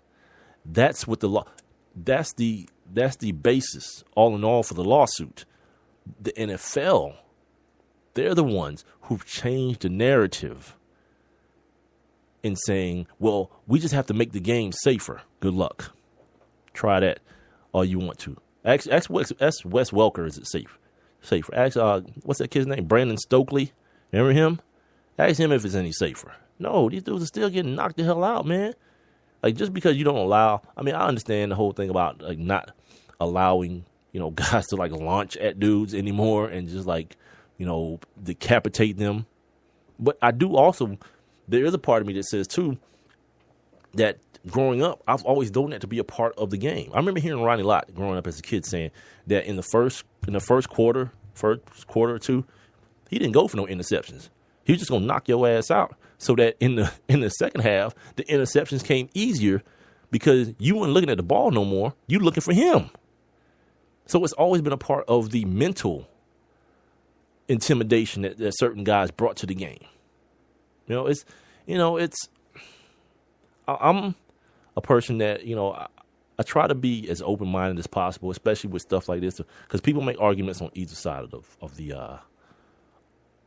the issue, right? And on one side, people will say, what other industry do former employees depend on them taking care of them past the time that they work there? No matter what the industry was before, like if you worked in the NFL in the 60s, maybe, like those dudes, like I think Howie Long said that his signing bonus was like $7,000. Howie Long, the Hall of Famer, his signing bonus when he got drafted was $7,000. That's not even one of these dudes like weekly check now. You feel me? So the money and the TV stuff has grown exponentially. But there are people who would argue, what other business do you know of people who didn't have like stock options and things like that at the beginning when the growth was happening? They were just employees. How many other people, if they experienced something traumatic during their time with that employer, now that the place of employment is not like a Fortune 500, how many people have a right to recoup money from that organization? I don't know of any. I think this NFL thing is a new thing. But on the other side of that, that's why you have to know the issue, what the issue truly is. It's the fact that it's almost like somebody being a window washer, right? And the person who hires that person to be a window washer says, you don't need any tether. You don't need anything tied on you. You're not going to fall. And then that person falls. You know what I mean? Well, I believe you are liable. I mean, yeah, this person might have been stupid to believe he didn't need a tether. But, the fact that you convinced him that he didn't need a tether and then something bad happened to him, well, yeah, now I think it is. Now I think we're at the point where you're liable. And I think that's where the NFL is with these older players. You told these people, nah, ain't nothing happened to you. How many fingers I got up? Okay, you straight. Take this smelling salts and now get back in the ball game. Even though you knew differently. See, it's not about player safety. It's not about that. NFL don't care about no damn safety. They care about you watching, right? Sponsors being happy, and those billions and billions of TV dollars that they're getting from Fox and NBC and CBS and ESPN. That keeps rolling in. That's what the NFL cares about. But in the meantime, they got to convince parents, moms especially, that no, this sport isn't killing your kid. But these parents are getting a lot more educated as well. Now, there's a book out, and I can't remember who wrote it, but he talks about the ghettoization of football. He talks about the same thing happening in the sport like boxing. By the way, I think there's a boxing match this weekend. I'm not a boxing guy, just in case you're wondering. I'm not. But yeah, Miguel Cotto and some other dude, a Puerto Rican and a Mexican. And that's not racist me saying that, because that's how they're building the fight. It's like, I think it's like a monumental thing that a Puerto Rican and a Mexican is fighting. And one of the dudes, either the Puerto Rican or the Mexican, was like, yeah, you know what it is. When a Puerto Rican and a Mexican get together, it's going to be on. And if somebody else said that, it probably would be like, you racist bastard. But first of all, it's true, one. And second of all, the Puerto Rican or the Mexican, I don't know which one he was. when I was reading today, I keep stuff in the background, and it just goes in my ear, and that's why I'm able to talk about it now. I wasn't really listening to it, but it got in there some kind of way, and there you go. It's Miguel Cotto and somebody else. But anyway, the ghettoization of a sport, where boxing used to be a club sport, like country club type things, and in private schools, kids used to be boxing at like PE and gym class. But then the danger of the sport came to the forefront, and people got more knowledgeable about it. And then what did you see? Poor black kids and poor Hispanic kids, and poor, the few poor white kids, but very few. The numbers went way, way down, and then the numbers of minorities in the sport went way, way up. Same thing with football. You know what I mean? Like these white parents, these affluent white parents, they ain't about to be having that. There is no benefit to them risking their child's mental health. But for some kid whose parents, I don't know, some rough neighborhood in Chicago or Miami or even in Atlanta, those kids will always be there. One of the saddest things in the world happened the other day. My old lady sends me a screenshot of our nephew's. Now he's her nephew by blood, but obviously mine by marriage. And he has this Twitter post. Let me see if I can find it real quick, because it says something like, people wonder why I'm always talking about football and speaking about football. And then on the picture itself, it says, because it's my only way out. And I'm like, he's a smart kid. He's a kid who wrote like some sort of essay or something and ended up in Europe, taking a trip to Europe to meet some, important people at one point. But he's a good athlete too. But, they live in the rougher part of town, man. And that's, unfortunately, it's the mentality, man. It's where his mind is, that, I don't want to be in this situation anymore. And as far as I know, the way for me to be out of this situation is like, Biggie said, either you something, what did he say? Either you got a wicked jump shot or I don't know. See, I don't forgot the Biggie lyric. Now I sound lame as hell. Scratch that. Here it is. Because I'm looking for this damn tweet. It says, people always ask why I talk and think about football all the time. And then on the picture it says, this is my only way out. That's heartbreaking, man. You know what I mean? Like, I played ball, and there was some stuff I need to get away from. But, I was always like, if I go to college, I do. But it was never something like people told me I would.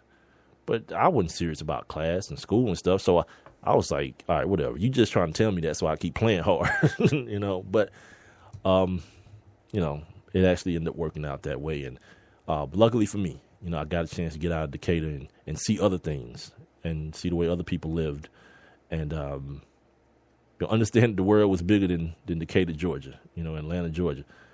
And it molded my life. It's where I found broadcasting. I didn't major in it, but, being stupid ended up paying off. We were stupid enough to go and bully our way into the campus radio station, me and one of my homeboys. And I ended up falling in love with this thing called radio and broadcasting, man, and realized that that's what I wanted to do, and found my way, just through different circumstances, found my way into the business. But yeah, this is what's going on right now. They're gonna have the appeal, and the players and the NFL are gonna have like 30 minutes to state their case as far as what it is. And the problem is with this thing, as I wrap it up, there are people who need help right now. So the longer this thing draws out, and worst case scenario is that it gets dissolved all the way. People are going to start dying, man. Horrible deaths. Like that whole that ALS Lou Gehrig's thing. That's terrible, man. I don't know if you guys actually know what that is, but basically it slowly shuts your nervous system down, right? But it doesn't affect your brain. It's just your body. So essentially, eventually your lungs and your heart will stop. But the whole time that it's happening to you, you're aware of everything.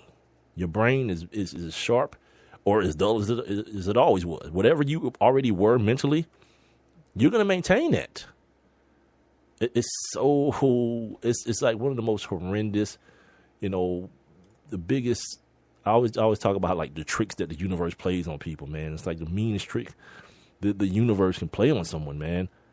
So yeah, that's what's going on lately here with the concussion thing, and I'm gonna go out and see that Will Smith movie, man. That about Dr. Ben Amalu concussion on Christmas, or because I'm a big like non-holiday person. Like screw your holidays and you idiots who go out there and put yourself in debt buying people gifts who probably don't even appreciate it anyway. You know what I mean? Just, if you want to do anything, man, just hang out with your loved ones, man, and be that person. But people, or if you got it, you got it. But if you don't, yeah, I'm too old to be trying to impress people, man. Just on some 100% real stuff. Like, I'm not going into debt for nobody. You feel me? Like, I've already decided here that, there's going to be a time here when I'm going to need to get me a vehicle. But you know what I'm going to do? Cash money. You know what I mean? I'm going to go in there and haggle, get the price to where I need it to be. And, yeah, it's going to go digital from there. This is One Mic with Big Mike. We got a couple minutes left in the show, man. Why did I minimize my console here? Yeah, we got like 9 minutes left in the show, almost exactly. So let me tell you guys what's going on in the world of college football this weekend.